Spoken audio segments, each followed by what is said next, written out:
మరిన్ని అప్డేట్స్ చూద్దాం. సైబరాబాద్ పరిధిలో భారీ రియల్ ఎస్టేట్ మోసం వెలుగులోకి వచ్చింది. ఎస్వీఎం ఆదిత్య హోమ్ సంస్థపై సైబరాబాద్ ఈఓడబ్ల్యూ పోలీసులు కేసు నమోదు చేశారు. కిష్టారెడ్డిపేటలో టెక్ హోమ్స్ పేరుతో విల్లాల నిర్మాణం అంటూ సుమారు 20 మంది నుంచి 15 కోట్ల రూపాయల వరకు వసూలు చేశారు. తర్వాత నిర్మాణ పనులు చేపట్టకపోవడంతో మోసపోయామని గ్రహించిన బాధితులు పోలీసులను ఆశ్రయించారు. అలాగే శేర్లింగంపల్లికి చెందిన సాఫ్ట్వేర్ ఇంజనీర్ బెడదం రామారావు ఇచ్చిన ఫిర్యాదుతో పోలీసులు కేసు నమోదు చేశారు. అయితే పోలీసుల దర్యాప్తులో కీలక విషయాలు వెలుగులోకి వచ్చాయి. సదరు ల్యాండ్ కంపెనీ పేరులో లేదని, చట్టబద్ధమైన యాజమాన్యం కూడా లేదని పోలీసులు గుర్తించారు.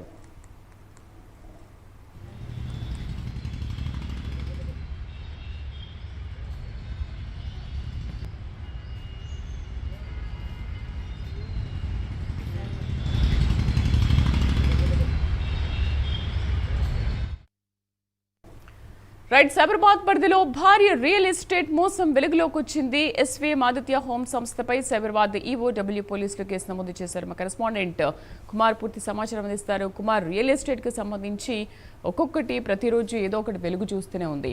తాజాగా ఈ ఎస్వీఎం ఆదిత్య హోమ్స్ లో ఎటువంటి మోసం బయటపడింది? ఎంతమంది బాధితులు ఉన్నారు ఇందులో? Thank you Sridevi. హైదరాబాద్ లో ఒక భారీ రియల్ ఎస్టేట్ మోసం అయితే వెలుగులోకి వచ్చిందనే చెప్పొచ్చు. ఎస్వీఎం ఆదిత్య హోమ్స్ సంస్థపై హైదరాబాద్ ఈఓడబ్ల్యూ పోలీసులు కేసు నమోదు చేశారు. అయితే కిష్టారెడ్డిపేటలో టెక్ హోమ్స్ పేరుతో గేటెడ్ కమ్యూనిటీ విల్లా ప్రాజెక్ట్ చేపడుతున్నామని చెప్పి కొనుగోలుదారుల నుంచి కోట్ల రూపాయలు వసూలు చేసినట్లు ఇటు బాధితులు అయితే ఆరోపిస్తున్నారు. హెచ్ఎండిఏ అనుమతులు, ప్రీమియం విల్లాలు, అలాగే భరోసా రాబడులు అంటూ కూడా కస్టమర్లను ఈ సంస్థ బాగా ఆకర్షించిందని చెప్పొచ్చు. తర్వాత నిర్మాణ పనులు చేపట్టకపోవడంతో బాధితులు పోలీసులు కూడా ఆశ్రయించారు. అయితే దర్యాప్తులో సంచలన విషయాలు కూడా వెలుగులోకి వచ్చినట్లయితే తెలుస్తుంది. ముఖ్యంగా ప్రాజెక్టు చూపించిన భూమి సంస్థ పేరులో లేదని, అలాగే చట్టబద్ధమైన యాజమాన్యం కూడా లేనట్లు పోలీసులు అయితే గుర్తించారు. అయితే శేర్లింగంపల్లికి చెందిన సాఫ్ట్వేర్ ఇంజనీర్ రామారావు ఫిర్యాదు మేరకు ఈ కేసు పోలీసులు అయితే నమోదు చేశారు. అయితే ఇప్పటి వరకు కనీసం 20 మంది నుంచి సుమారు 15 కోట్లు కూడా వసూలు చేసినట్లయితే ప్రస్తుతం గుర్తించారు. హైదరాబాద్ ఈఓడబ్ల్యూ పోలీసులు క్రైమ్ నెంబర్ 64/2026 కింద బిఎన్ఎస్ సెక్షన్ల కింద 318/4, 316/2, 3/5 తో పాటు Telangana state protection of depositors of financial establishments act 1999 లో సెక్షన్ 5 కింద కూడా ఈ కేసు దర్యాప్తు చేసి నమోదు చేయడం జరిగింది.